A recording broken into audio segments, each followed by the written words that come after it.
Hello friends, welcome to study tips Tamil. இன்றைக்கி நம்ம வீடியோவில் இங்கிலீஷ் எப்படி ரீட் பண்ணுறதுக்கு உண்டான வீடியோஸ் தான் மேக் பண்ணிகிட்ருக்கோம். ஏற்கனவே இங்கிலீஷ் 26 லெட்டர்ஸ்க்கும் எப்படி தமிழில் ப்ரொனன்சியேஷன் வரும் அப்படின்றதுக்கு உண்டான வீடியோஸ் நான் ஸ்டார்டிங்லேருந்து பார்ட் 1 பார்ட் 2 வீடியோ நிறைய போட்டிருக்கிறேன். அதேமாதிரி 2 letter words, 3 letter words, 4 letter words அப்படின்னு சொல்லி 4 லெட்டர் வரைக்கும் நான் போட்டிருக்கிறேன். இதுக்கப்புறம் ஒவ்வொரு வேர்ட்ஸாக இருக்கிற இங்கிலீஷில் எனக்கு தெரிஞ்சு இங்கிலீஷ் புக்ஸாக இருந்தாலும் சரி, இங்கிலீஷில் ஒரு ஒரு ஸ்டோரி புக்காக இருந்தாலும், எந்த புக்ஸாக இருந்தாலும் இங்கிலீஷில் எந்தெந்த வேர்ட்ஸ் முக்கியமான வேர்ட்ஸோ அந்த வேர்ட்ஸ் மட்டும் நான் கலெக்ஷன் பண்ணி அந்த வேர்ட்ஸ்க்கு எப்படி தனித்தனியாக பிரித்து நீங்கள் படிக்கணும் அப்படின்றத நான் சொல்லி கொடுத்துட்ருக்குறேன். அந்த மாதிரி இதை நீங்கள் கற்றுக்கிட்டீங்க அப்படின்னா அதுக்கப்புறம் பெரிய பெரிய வேர்ட்ஸ் கொஞ்சம் கொஞ்சமாக ட்ரை பண்ண அதுக்கப்புறம் உங்களுக்கு தானாகவே வந்துடும். அதனால் நான் அது மாதிரி கலெக்ஷன் பண்ணி போட்டுட்ருக்குறேன். ஓகே, பாருங்கள். இப்போ வாங்க வீடியோக்குள்ளே போகலாம். அட்ரஸ், இது அட்ரஸ். இதுக்கு ஃபஸ்ட்டு ஏடிடி இந்த 3 லெட்டரையும் சேர்த்து அட் அப்படின்னு சொல்கிறோம். அடுத்தது ஆர்இஎஸ்எஸ், ரெஸ், அட், ரெஸ், அட்ரஸ். ஓகேங்களா? ஒரு சில வேர்ட்டில் 3 லெட்டரை நம்ம சேர்த்து நம்ம படித்து ஜாயின் பண்ணி அதுக்கு தமிழ் மீனிங் சொல்லுவோம். ஒரு சில இடத்துல 4 லெட்டர்ஸ், ஒரு சில இடத்துல 2 லெட்டர் அப்படின்னு சொல்லி ஜாயின் பண்ணி தமிழில் மீனிங்ஸ் எப்படி ப்ரொனன்சியேஷன் வரும்ன்றதை பார்த்து நம்ம சொல்லி அதுக்கு அப்படி நம்ம படிக்க கற்றுப்போம். அந்த மாதிரி இது. இப்போ அடுத்தது அட்வான்ஸ். அட்வான்ஸில் ஏடி, இதில் பாருங்கள் 2 லெட்டர் மட்டும் தான் எடுத்துருக்குறோம். இந்த 2 லெட்டருக்கு மட்டும் ஏடிக்கு அட், விஏஎன், வான், இஸ், சிஇக்கு இஸ்.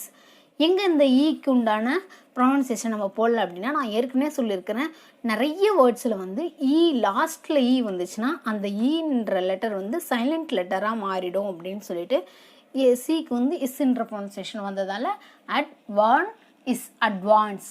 ஓகே, அடுத்தது ஆஃப்டர். ஏஎஃப்க்கு ஆஃப். தமிழ் ஆஃப்டர் நம்ம கொஞ்சம் ஸ்டைலிஷாக ஆஃப்டர்னு சொல்லுவோம். பட் ஆனால் தமிழில் எழுதும்போது ஆ தான் போடுவோம். ஆ, இஃப், ஆஃப். ஓகேங்களா? ஆஃப், டிஇஆர், டர், டர். ஓகேங்களா? ஆஃப், டர், ஆஃப்டர். ஓகே, அடுத்தது அகைன். அகெயினுக்கு ஏஜிக்கு அகு, ஏஐஎன், எயின், அகைன், அக், எயின், அகைன். அடுத்தது அக்ரி. ஏஜிக்கு அகு, ஆர்இஇக்கு ரீ. நான் இந்த ஒரு இதையும் நான் ஏற்கனவே சொல்லியிருக்கிறேன். டபுள்இ வந்தாலும் சரி, இஏ வந்தாலும் பக்கத்தில் வந்தாலும், இ அப்படி பெரிய இ, இதில் பார்த்தீங்களா பெரிய இ, அந்த ப்ரொனன்சியேஷனில் தான் வரும் முடியும் அப்படின்னு நான் சொல்லியிருக்கிறேன். அந்த மாதிரி இதில் பார்த்தீங்கன்னா அக்கு சொல்லி இதை விட்டுருங்க.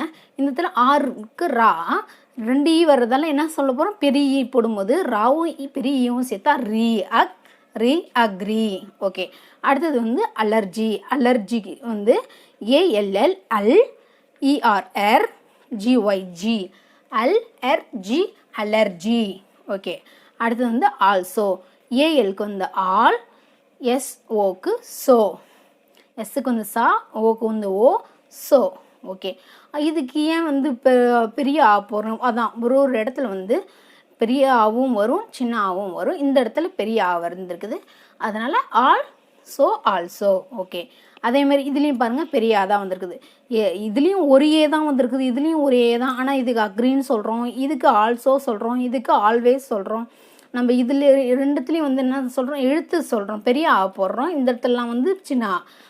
ஒரு வேர்ட்ஸுக்கு ஏற்ற மாதிரி இங்கிலீஷில் ப்ரொனன்சியேஷன் தமிழில் சேஞ்சஸ் வித்தியாசம் வரும். அதனால் இந்த ஆல்வேஸ்க்கு பெரிய ஆ தான் வரும். A L all, way, W A, Y S ways, all, ways, always. Okay, இந்த வீடியோ பிடிச்சிருந்துச்சுன்னா லைக் பண்ணுங்கள், ஷேர் பண்ணுங்கள், எல்லாத்துக்கும் மேலே சப்ஸ்கிரைப் பண்ணிவிடுங்க, ஆல்ன்றதையும் கிளிக் பண்ணி வச்சுக்கோங்க. Okay, thank you. ஏதாவது டவுட் இருந்தால் கமெண்ட்டில் சொல்லுங்கள், நான் ரிப்ளை பண்ணுறேன்.